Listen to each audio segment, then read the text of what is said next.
a thunderbolt will shoot from a clear sky, and sometimes into the midst of a peaceful family, without warning of gathered storm above or slightest tremble of earthquake beneath. Will fall a terrible fact, and from that moment everything is changed. The air is thick with cloud and cannot weep itself clear. There may come a gorgeous sunset, though. That's a quote from George MacDonald.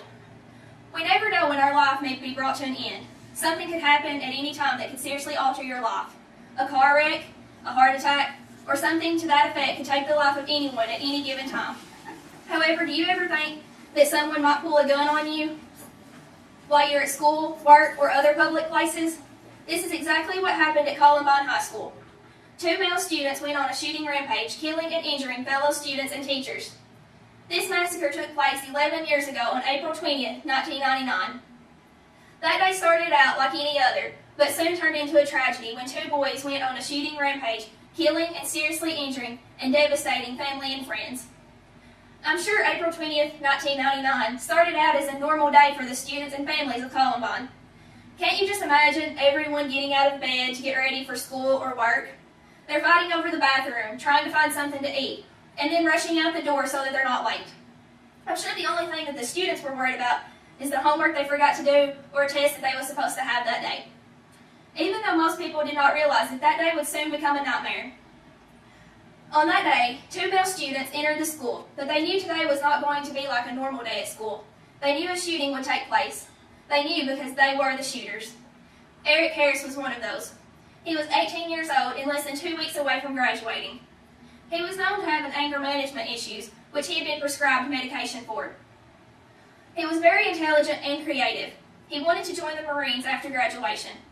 After the shooting rampage, he killed himself in the library of the school. Dylan Klebold was the other shooter. He was 17 years old and was also very close to graduation. He was the smart but quiet type. He was planning to attend the University of Arizona after graduation. His involvement in the school shooting came to a shock to many who knew him. However, his writings did prove a dark side to him. After the tragic shootings he had done, he committed suicide in the library also. It is so sad to think about these 2 boys and how normal of a life they seemed to have, that ended with them committing suicide after creating mass havoc. But what makes this story even more sad is all the lives that they took on that day that were just innocent bystanders, so to say. Eric and Dylan murdered 13 people that day and injured 24. The one teacher that was killed was Dave Sanders. He risked his life to protect his students. He bravely herded all the students he could find to safety. His actions may have saved hundreds of lives that day, but his selfless acts cost him his own. Now for the students that were killed. Cassie Barnell.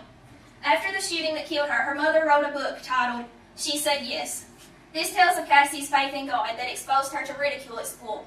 Her faith in God may have contributed to her death, but since then she has become known as a great symbol of Christian commitment. Stephen Curnow, a freshman soccer player. He loved aviation and wanted to join the Navy to become a pilot of an F-16. Corey D. Pooter. He hoped to one day serve the country he loved as a Marine. He helped calm nervous students who were huddled with him as the killers roamed the school. His friends brought fishing tackle and gear to his funeral in memory and love of the outdoors. Kelly Fleming. She was the quiet and somewhat shy type. She loved to write and wanted to pursue writing as a career. She was writing the story of her life when she was killed. She was just learning to drive and wanted to get a job at a daycare so that she could go buy a car, the dream car that she had always wanted. Matthew Keecher. He was friendly with a great sense of humor. Hoped to land a starting spot on Columbine's football team for the following fall season. Daniel Moser. He was smart and a quiet boy. He had been planning on visiting France in the summer after school was out. He had just been named the top biology student at Columbine for that school year, but he never knew that he won the honor because he was killed days before it was announced. Daniel Robroff. He was a hard worker who helped out a family business during the school year and worked at his grandfather's Kansas farm during the summer. He was an unselfish and a caring person who used the money that he made to buy gifts for others. He was a good athlete and a dedicated weightlifter. He was killed outside of Columbine that day. Isaiah Scholes. He played cornerback on the school's football team. He was small in stature but large in heart and spirit. He dreamed of becoming a music executive. Racial slurs were flung out at Isaiah minutes before he was murdered. John Tomlin. He had spent time in Mexico helping building houses for the poor and doing mission work. His Chevy truck became known as one of the two vehicles seen worldwide as monuments of the tragedy. His open Bible was laying in the dashboard that is now seen as his testimony. Weeks before being killed, his mother asked him where he would want to be buried if anything was to ever happen to him. And because of that conversation, he is now buried in Wisconsin, where his two close childhood friends live. Lauren Townsend. She was the potential valedictorian for her senior class. She was a member of the National Honor Society and served as captain of the Columbine girls varsity volleyball team. She worked at an animal shelter and planned to study wildlife biology at college in the fall. Kyle Valquez. Dedicated Denver Broncos fan. He was often called a gentle giant. His dad was a U.S. Navy veteran, so he was buried with military honors at Fort Logan National Cemetery. Rachel Joy Scott. She worked at a Subway sandwich shop, and she had great faith in God. It is believed that she had the feeling she would not live long enough to get married and have children, as according to her journals. And as a bit of irony or foreshadowing, or whatever you may want to call it, on the morning of April 20th, 1999, Rachel drew a picture of eyes crying tears onto a rose. There were exactly 13 tears on that page, and there were 13 people murdered that day. Now that we have learned about the killers and those that were killed, let's take a closer look at why Eric and Dylan went on this killing spree. Eric and Dylan weren't goths or loners. According to USA Today, they hadn't been bullied, but in fact, records show that they had bragged about picking on freshman students and people they considered weird. The students they killed were not on an enemies list. In fact, the only people they had on an enemies list had graduated the previous year. Also, according to USA Today, they weren't on antidepressants like had been previously thought, and they did not target any specific group in their killings.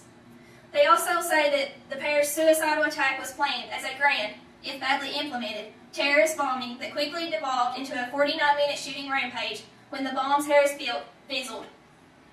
He was so bad at wiring those bombs, apparently they weren't even close to working, says Dave Cullen, author of Columbine, a new account of the attack. In the book, Why Kids Kill Inside the Minds of a School Shooter, Peter Langman wrote, "These are not ordinary kids who are bullied into retaliation. These are not ordinary kids who play too many video games. These are not ordinary kids who just wanted to be famous. These are simply not ordinary kids. These are kids with serious psychological problems." Psychologists now say that Eric Harris, the one who conceived the attacks, was more than just troubled. He was a cold-blooded, predatory psychopath. That is to say that he was a smart, charming liar with a preposterously grand superiority complex, revulsion for authority, and excruciating need for control. One of Harris's last journal entries read, "I hate you people for leaving me out of so many fun things. And don't say, well, that's your fault, because it isn't.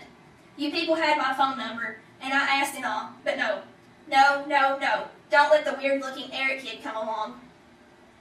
Klebold once summed up his life in a journal entry as the most miserable existence in the history of time. He was paranoid.